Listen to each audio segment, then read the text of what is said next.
കുഞ്ഞുങ്ങളുടെ അവയവ വികസനത്തിൻ്റെ നിർണായക ഘട്ടമാണ് രണ്ടാമത്തെ മാസം എന്ന് പറയുന്നത്. ഹായ് ഹലോ, ഇന്ന് നമ്മൾ സംസാരിക്കുന്നത് ഗർഭധാരണത്തിൻ്റെ രണ്ടാം മാസത്തെക്കുറിച്ചാണ്. അഥവാ 5 ആഴ്ച മുതൽ 8 ആഴ്ച വരെയുള്ള ഈ സമയത്താണ് പ്രധാന അവയവങ്ങളെല്ലാം രൂപം കൊള്ളുന്നത്. മാത്രമല്ല ഈ ഘട്ടം ഭാവിയിലെ ആരോഗ്യത്തിനും വളർച്ചയ്ക്കുമുള്ള അടിത്തറയിടുന്നു. പ്രധാന അവയവങ്ങൾ എങ്ങനെ രൂപം കൊള്ളുന്നു എന്ന് നോക്കാം. 6ാമത്തെ ആഴ്ചയോടെ കുഞ്ഞിൻ്റെ ഹൃദയം ആദ്യമായി മിടിക്കാൻ തുടങ്ങുന്നു. ഇത് കുഞ്ഞിൻ്റെ വളർച്ചയുടെ പ്രധാന നാഴികക്കല്ലാണ്. ആദ്യഘട്ടത്തിൽ ഹൃദയം ഒരു ട്യൂബ് ആകൃതിയിലായിരിക്കും. 7ാമത്തെ ആഴ്ചയോടെ ഹൃദയം അറകളായിട്ട് വിഭജിക്കുകയും രക്തയോട്ടം ആരംഭിക്കുകയും ചെയ്യുന്നു. ഇത് ഓക്സിജനും പോഷകങ്ങളും ഉള്ള രക്തം ഭ്രൂണത്തിൻ്റെ എല്ലാ ഭാഗത്തേക്കും എത്തിക്കുന്നതിന് സഹായിക്കുന്നുണ്ട്.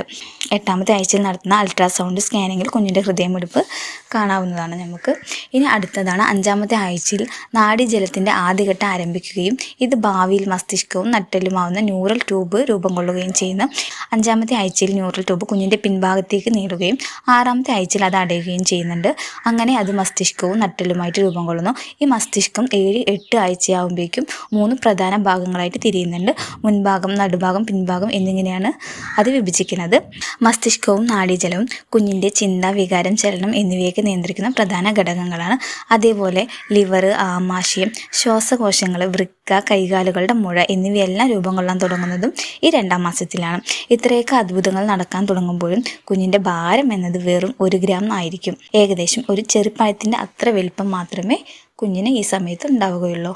അതേപോലെ 2ാം മാസത്തിൽ മസ്തിഷ്കം വേഗത്തിൽ വളരുന്നതിനാൽ തലയുടെ ഭാഗം ഭ്രൂണത്തിൻ്റെ പകുതിയോളം വലിപ്പം ഉണ്ടാകും. 2ാം മാസം കഴിയുന്നതോടെ ഭ്രൂണം എന്ന അവസ്ഥയിൽ നിന്നിട്ടും മനുഷ്യരൂപത്തിലേക്ക് കുഞ്ഞ് മാറുന്നുള്ളൂ. അതേപോലെ കുഞ്ഞിന് ആവശ്യമായിട്ടുള്ള ഓക്സിജനും പോഷകങ്ങളൊക്കെ നൽകുന്ന പ്ലാസൻ്റയുടെ വികസനവും രൂപീകരണം നടക്കുന്നതും ഈ ഘട്ടത്തിലാണ്. 2ാം മാസത്തിൽ നടക്കുന്ന ഈ അവയവങ്ങളുടെ രൂപീകരണത്തിന് ഫോളിക് ആസിഡ് അത്യാവശ്യമാണ്. അതുകൊണ്ട് ഫോളിക് ആസിഡ് ഉൾപ്പെട്ട ഭക്ഷണങ്ങൾ കഴിക്കാൻ പ്രത്യേകം ശ്രദ്ധിക്കുക. മുരിങ്ങയില, ചീര, കടല, orange, avocado, nuts, sunflower seed എന്നിവയിലെല്ലാം ഫോളിക് ആസിഡ് ധാരാളം ഉണ്ട്.